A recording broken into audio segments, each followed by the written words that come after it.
Mateus capítulo 5, do versículo 1 ao versículo 12. Vendo as multidões, Jesus subiu ao monte e se assentou. Seus discípulos se aproximaram dele e ele começou a ensiná-los, dizendo: Bem-aventurados os pobres em espírito, ou abençoados os pobres em espírito, pois deles é o reino dos céus. Abençoados os que choram, pois serão consolados. Abençoados os humildes, pois eles receberão a terra por herança.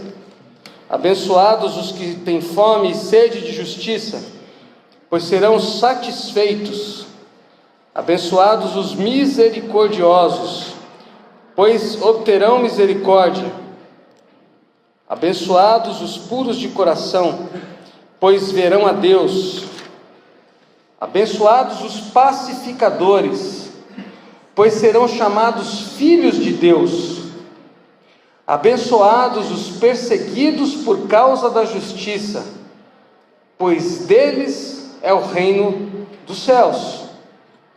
Abençoados serão vocês, quando por minha causa os insultarem, os perseguirem e levantarem todo tipo de calúnia contra vocês. Alegrem-se e regozijem-se, porque grande é a sua recompensa nos céus, pois da mesma forma perseguiram os profetas que viveram antes de vocês. Que Deus nos dê a sua palavra nessa manhã, irmãos. Essa é a minha oração. Semana passada eu tentei dizer a você que o Sermão do Monte não é uma coleção de virtudes que a gente precisa alcançar para que depois de tê-las alcançado a gente possa entrar no reino de Deus. O Sermão do Monte não é isso. O Sermão do Monte também não é uma experiência futura, como alguns autores fizeram questão de enfatizar. É tão difícil ser misericordioso, que vai ser só lá no futuro, quando a gente viver no reino de Deus. O Sermão do Monte é um anúncio de Jesus a respeito do reino de Deus. Jesus está dizendo: o reino de Deus chegou às pessoas em todas as situações existenciais que elas vivem, quaisquer que sejam elas. No caso dos ouvintes de Jesus, uma multidão de pessoas exploradas pelo Império Romano e esquecidas pela religião oficial de Israel. O reino de Deus chegou para aquelas pessoas. Ou seja, se eu fosse dizer de uma outra maneira, abençoados são os que são pobres de espírito, porque o reino de Deus chegou para eles.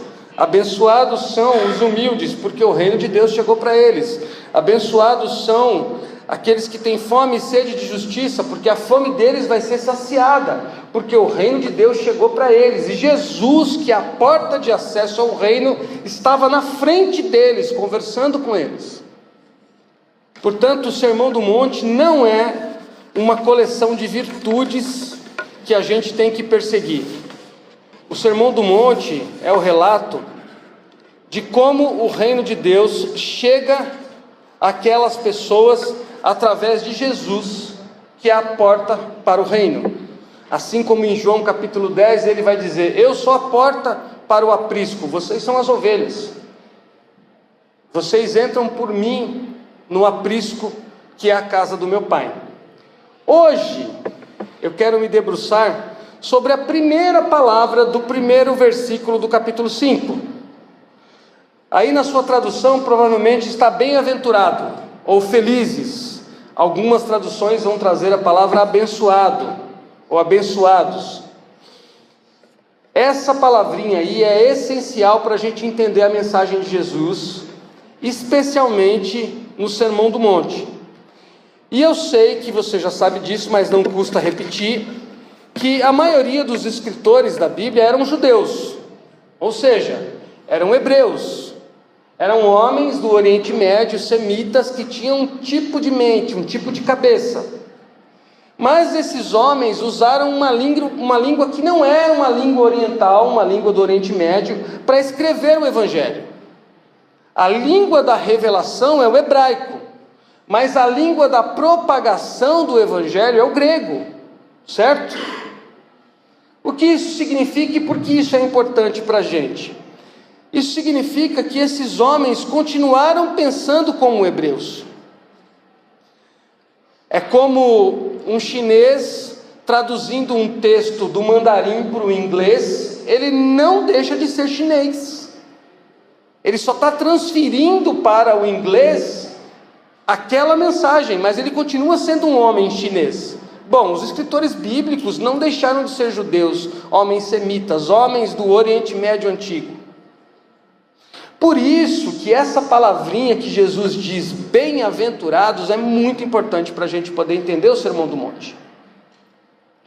Porque a maioria dos tradutores da Bíblia, nesses 2000 anos de história do cristianismo, fez uma coisa importante, simples e importante, que é traduzir automaticamente o que Jesus disse por feliz ou bem-aventurado.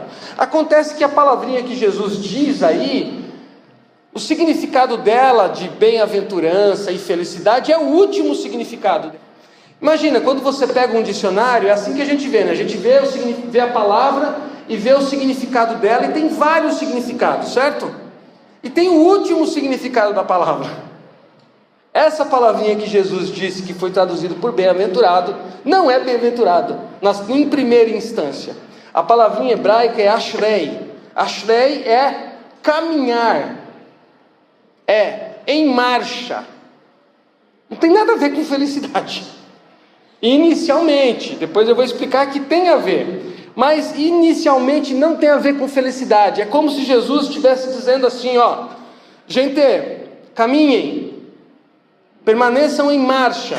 O que acontece é que os tradutores e os caras que receberam o Evangelho no começo estão lidando com o mundo grego.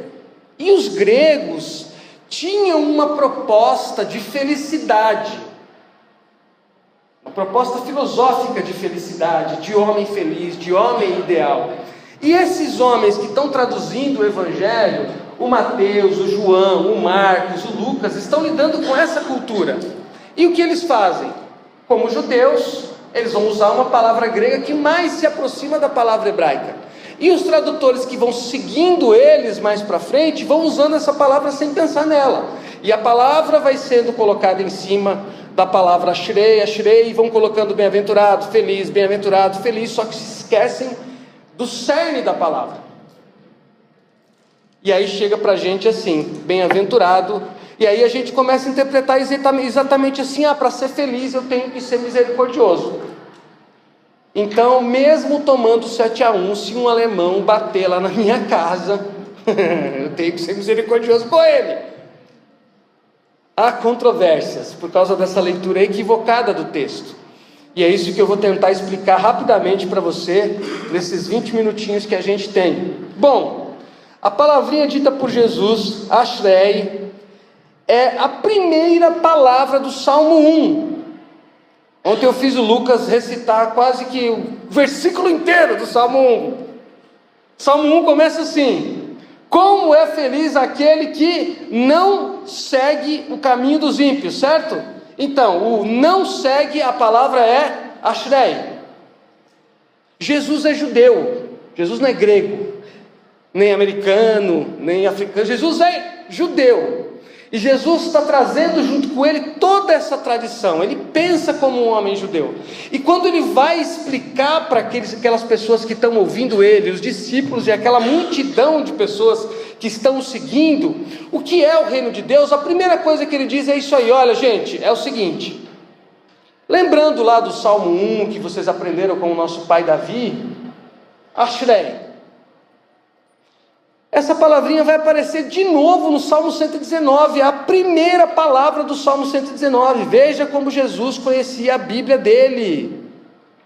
Salmo 119 começa assim: como são felizes os que não andam segundo... Aí ele vai explicar o que é. Então o sentido de felicidade, felizes os misericordiosos, é uma coisa mais para o final.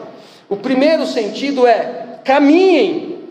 Vocês que estão me ouvindo aqui, o reino de Deus chegou. Eu sou a porta para esse reino. Para que vocês acessem o reino de Deus, vocês têm que caminhar e me seguir. Eu vou andar, anda atrás de mim. Vamos, em marcha. Tem uma palavra muito importante no Antigo Testamento, em Êxodo, que o povo de Israel está saindo e fugindo dos egípcios, lembra disso? E numa das várias vezes que eles estão reclamando com Moisés, porque Moisés tirou eles do Egito para eles morrerem no deserto, aquela choradeira de sempre, igual a gente, né, pessoal? Deus já sabe dessa choradeira. E aí Moisés vai falar com Deus, o povo está reclamando aqui, Deus fala assim para ele: diga ao povo que... é a mesma palavra. Lindo isso, né? Para quem acha que a Bíblia é um livro perdido, ela é uma malha toda tecida. E Jesus conhece a Bíblia.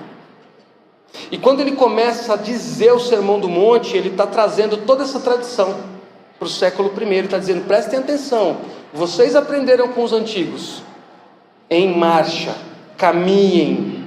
Eu sou a porta do reino, eu vou andar e vocês têm que me seguir, vocês não podem parar. Essa palavrinha aqui, em marcha, só para vocês terem ideia, ela aparece 43 vezes no Antigo Testamento.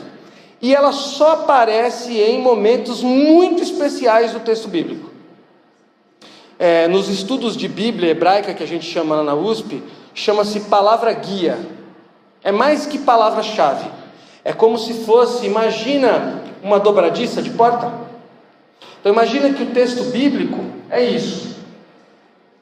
Entre cada autor e cada tema sendo tratado, existe uma dobradiça. Essa dobradiça é a palavra guia, que vai virando as páginas. Tudo está interligado. Essa palavrinha Ashrei, que é em marcha, é uma palavra guia do Antigo Testamento. Existem muitas, mas ela é uma das mais importantes.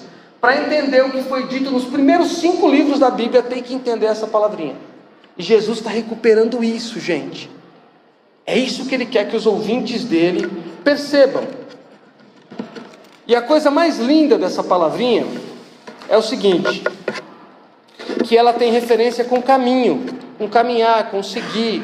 A palavra ashre é pé em hebraico. Pé. Lembra daquela passagem do Salmo? Aqueles que encaminham os seus pés para derramar sangue inocente. A palavra lá é ashre, pé. Essa é a ideia.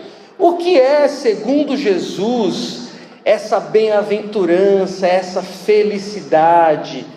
Segundo Jesus, é o caminho na direção de Deus.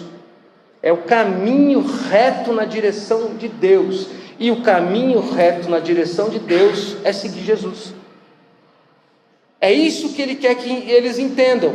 E qual é a diferença, ou qual é o grande pulo do gato de Jesus dizer isso nesse momento? Qual é a referência que eles têm?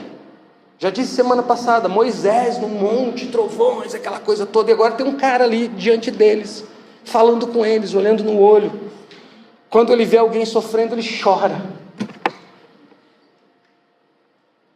Ele vai lá e diz assim: olha, o meu pai me mandou aqui para guiar vocês para o reino dele, e eu sou a porta, vem comigo. É isso. Muito longe de uma listinha de regras, de coisas que a gente precisa fazer. É um caminho para caminhar, olhando para Jesus. Que diferença faz eu dizer para vocês o que eu estou dizendo agora, e que diferença fez para esses ouvintes de Jesus ouvir isso? Caminhem. Qual a relação entre marchar nessa estrada na direção de Deus e o fato de Jesus estar dizendo isso para uma multidão de pessoas exploradas e miseráveis? Qual a relação entre essas duas coisas? Jesus fala uma coisa tão simbólica para a religião judaica, e a condição daquelas pessoas, que é igual à nossa condição hoje. Mesmo que nós tenhamos posses financeiras, tenhamos alguma condição, a condição deles é a mesma que a nossa do ponto de vista existencial. Qual a importância de a gente entender que Jesus está dizendo para seres humanos ali caídos, explorados e esquecidos pela religião. Abre sua Bíblia aí, Tiago capítulo 2, versículo 5. A resposta a essa pergunta está em Tiago 2, 5. Qual a importância de Jesus dizer: caminhem, marchem, sigam-me, porque eu sou o caminho para o reino de Deus? Para essas pessoas aí que Jesus está dizendo, então eles são explorados pelo Império Romano e são esquecidos pela religião. E aí o Tiago, irmão de Jesus, lembra disso, esse Tiago que escreveu o texto que a gente vai ler agora, é o irmão de Jesus. Então imagina o quarto de Jesus, aí tem uma beliche. Não sei quem dormia embaixo, quem dormia em cima, só sei que o Tiago era irmão de Jesus. Então ele conviveu com Jesus muito mais do que todos os outros discípulos.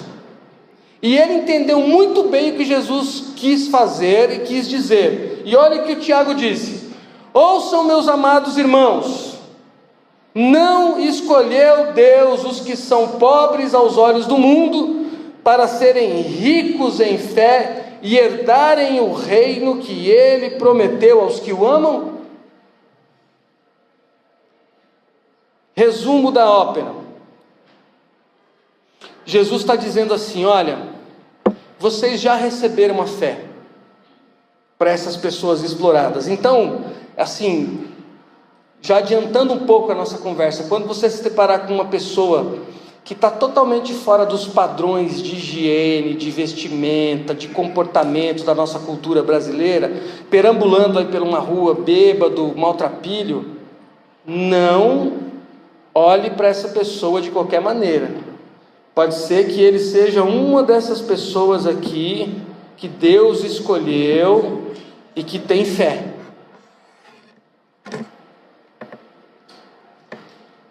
Por isso que a gente tem que cuidar das pessoas que estão em dificuldade, porque muito provavelmente eles são nossos irmãos, mas a gente não sabe.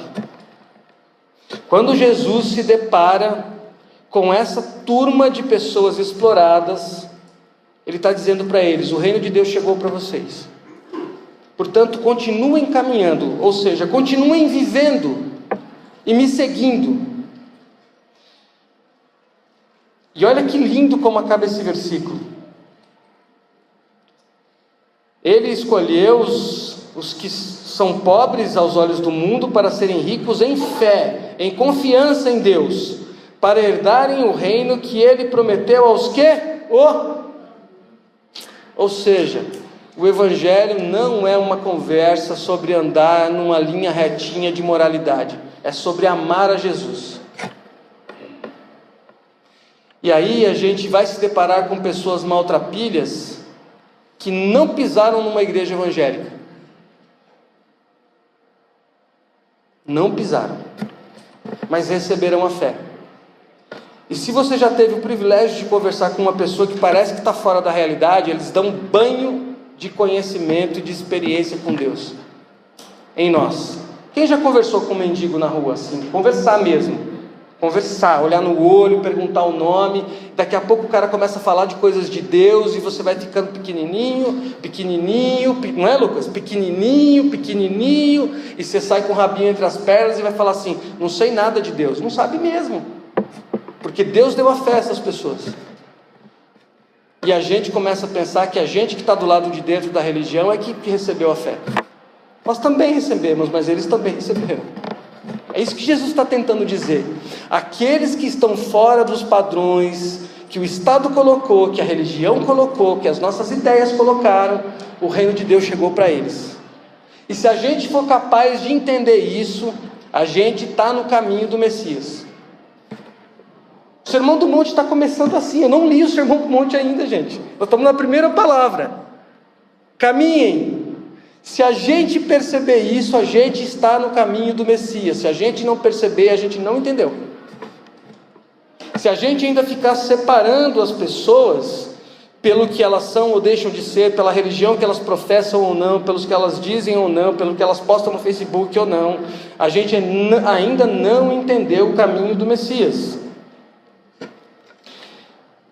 Então, quais são as implicações de você começar a olhar para o mundo e falar assim: Jesus está caminhando por aí, Ele está sentando e reunindo as pessoas de toda classe, de toda cor de pele, de toda língua, de toda confissão de fé religiosa, e está convidando elas para caminhar com Ele. E eu, como discípulo dele, tenho que identificar os meus irmãos por aí, e tenho que tratá-los bem. Quais as implicações de pensar nisso? Então, as implicações são várias, eu separei 5. A primeira: felicidade, segundo Jesus, não é um lugar onde a gente vai chegar, é um jeito de andar. Não sei se você já teve essa experiência também de sair do seu lugar, de onde você mora, do seu trabalho, dos seus afazeres, e por alguns dias ir servir um grupo, uma comunidade de pessoas carentes, e você chegar lá todo cheio de vou lá para levar o amor de Deus. Chega lá, você vê que as pessoas estão bem felizes, elas se amam, se abraçam, se adoram, e você mais uma vez fica com o rabinho entre as pernas e fala assim: o que eu vim fazer aqui? Aí Jesus sopra no teu ouvido: você veio aprender o que é amor, porque você não sabe, você pensa que é presente, que é dinheiro, que é ir para Disney, que é Swarovski. Eu saí daqui, viajei 7 horas e cheguei num quilombo, e eu vivi isso durante 10 anos com o meu grupo de adolescentes. Os meninos chegavam nos primeiros dias e eles vinham me procurar chorando literalmente: Jô, o que a gente está fazendo aqui? A gente não veio aqui para servir essas pessoas, mas a gente é que está sendo servido. Então, você está começando a entender o reino de Deus. Você está começando a entender o reino de Deus, porque eles são os pobres a quem Deus deu a fé, e nós somos os ricos que achamos que pegamos a fé. Mas fé não se conquista, fé é recebida. Número 2. Então, número 1 é: felicidade não é um lugar onde você vai chegar. Felicidade é o caminho, é o jeito como você vai andar. A pergunta é: como é que você anda? Você anda ignorando as pessoas, os seus irmãos? Então, você não entendeu o que é seguir Jesus. A bênção de seguir Jesus não é saber o destino final, mas desfrutar da presença dele enquanto a gente caminha. Para onde Jesus está indo? Não importa, camarada, é Jesus. Eu sou São Paulino roxo, se ele estiver indo no jogo do Corinthians, eu vou com ele, eu aguento. Eu vou. Senhor, vai ver o jogo da Alemanha? Tá bom, eu vou. Não importa para onde Jesus está indo, embora eu saiba qual seja o destino final dele, mas eu vou com ele. Isso implica considerar que com ele vão outras pessoas. Jesus não vai sozinho, porque lembra, para que ele veio salvar a humanidade. Quem chama Deus de Pai não pode escolher os irmãos. 3. O caminho não está pronto, se faz ao caminhar. Ou seja, o caminho não está pronto e você também não está. Eu também não estou. O problema é que a gente lê a Bíblia como se fosse as tábuas da lei. Mas a Bíblia não é uma tábua de lei fixa assim, que a gente está reinterpretando ela para a nossa cultura, para o nosso tempo de vida, para as nossas perguntas. E a gente também não é uma pedra. Nós não somos estáticos, a gente está mudando. Você chegou hoje aqui, você não é a mesma pessoa que se levantou hoje. Já mudou. Os gregos sabiam isso. Antes de Jesus, os gregos diziam: um homem não entra 2 vezes no mesmo rio. Ou seja, quando ele desce na água, ele é um homem. Quando ele sai, ele é outro homem. O rio também não é o mesmo, porque o rio está correndo, a água está indo. A água que ele desceu é uma, a água que ele saiu já é outra. Nós somos essa eterna mudança. O que eu quero chamar a tua atenção é que seguir Jesus na direção do reino de Deus é um caminho reto, no sentido de que a gente sabe para onde está indo, mas não é reto no sentido de moralidade. A gente vai errar, vai escorregar, vai decepcionar um ou outro, vai se decepcionar, e isso não significa que não está no caminho. 4.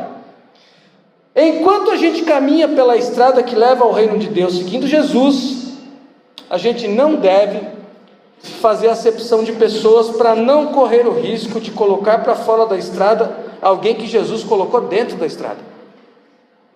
Entende? Jesus coloca um cara na estrada, aí eu que não sou Jesus falo, sai da estrada, porque você não é da minha religião. Aí Jesus põe de volta, aí eu falo, sai daqui porque você não é presbiteriano. Por último, a estrada que leva para Deus é o amor. Ame e faça tudo o que o amor lhe permite fazer. Se você tem dúvida do que o que você está fazendo é certo, pergunte isso. Quem ama faria o que eu estou fazendo? Não é quem se ama. Quem ama o próximo faria o que eu estou fazendo? Lembro de novo que eu lembrei ontem no culto dos jovens e dos adolescentes. Santo Agostinho: ama e faze o que quiseres. A lei de Deus é a lei do amor. Se a gente passa no teste do amor, a gente está no caminho do Messias. Se eu posso avaliar as minhas ações em relação ao quanto eu amo as pessoas, e no final a conta der positivo, eu estou no caminho do Messias. Não é o quanto eu me amo, até porque Jesus quebrou esse paradigma. Não é amar o próximo só como a si mesmo, é João 13:34, amar os outros como Cristo nos amou. É outro degrau. Eu queria que você fechasse seus olhos, eu vou orar.